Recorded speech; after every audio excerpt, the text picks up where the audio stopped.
అందరికీ నమస్కారం. ఈరోజు పల్స్ పోలియో చుక్కలు వేశారు పిల్లలకి. సంగారెడ్డి జిల్లా కంగ్జీ మండలం భీమ్రా ప్రాంతం. ఓ బాలుడు 3 నెలల బాలుడు పోలియో చుక్కలు వేశారు. వాస్తవానికి ఈ పోలియో చుక్కలు వేసినప్పుడు లక్షల్లో ఒకటి కానీ కోట్లలో ఒకటి కానీ రివర్స్ అయితే అంటారు.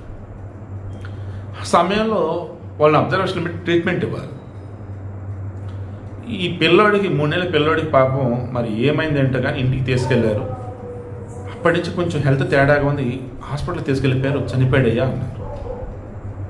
రెగ్యులర్గా అంతా బాగానే ఉంది. మార్నింగ్ పోలియో చుక్కలు వేయించారు, ఇంటికి తీసుకెళ్లారు. అప్పటి నుంచి హెల్త్ తేడా కొట్టింది, ఆసుపత్రి పెట్టుకెళ్ళి చనిపోయాడయ్యా అన్నారు.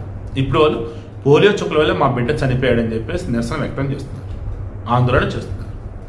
ఆ బిడ్డకు పోలియో చుక్కలు వేసిన వాళ్ళు ఎవరైతే ఉన్నారో, ఈ బిడ్డకి పోలియో చుక్కలు వేసింది ఏదైతే ఉందో, ఈ పోలియో చుక్కలు ఉన్నప్పుడు డ్రాప్స్ కదా వేసేది.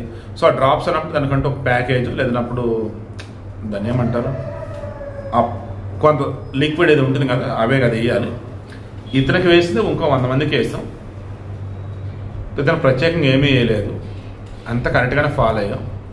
అతనికి హెల్త్ ఇష్యూస్ ఉంటే చనిపోయిండాలి తప్ప మా తప్ప ఏమీ లేదు అంటున్నారు. సో అంతగా నేను కోరేది, మన ఈ సమాజంలో కొన్ని మంచి పనులు చేద్దాం అనుకున్నప్పుడు తెలుసో తెలియకుండా విధిరాతో ఏమో తెలియదు కానీ ఎవరన్నా కానీ అనుకోకుండా అకస్మాత్తుగా చనిపోస్తారన్నమాట. అలా ఈ పిల్లోడు అనిపిస్తుంది. బట్ ఈ పిల్లోడి కుటుంబానికి ప్రభుత్వం న్యాయం చేయాలని చెప్పేసి వేడుకుంటూ ఉన్న పోస్ట్మార్టం చేయండి. పోలియో చుక్కల వాళ్ళు చనిపోయాడా, వేరే హెల్త్ ఇష్యూస్ అన్నది ఫైండ్ అవుట్ చేయండి.